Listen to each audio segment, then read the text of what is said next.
AP మాజీ మంత్రి Kondapi YCP incharge Adimulapu Suresh తుపాను ప్రభావిత ప్రాంతం ప్రకాశం బింగినపల్లి గ్రామాన్ని సందర్శించి చెరువు పరిసరాలను పరిశీలించారు. గ్రామంలో రోడ్లు, మౌలిక సదుపాయాల లేమిపై అధికారులపై ప్రస్తుత ప్రభుత్వంపై ఆగ్రహం వ్యక్తం చేశారు.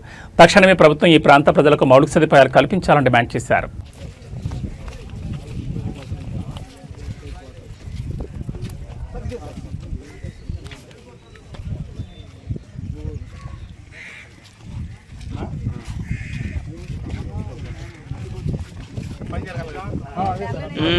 సార్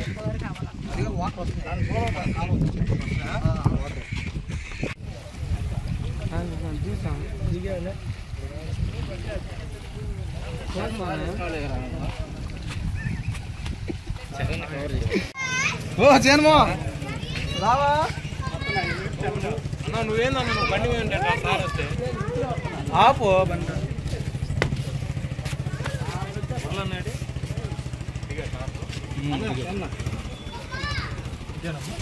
అయితే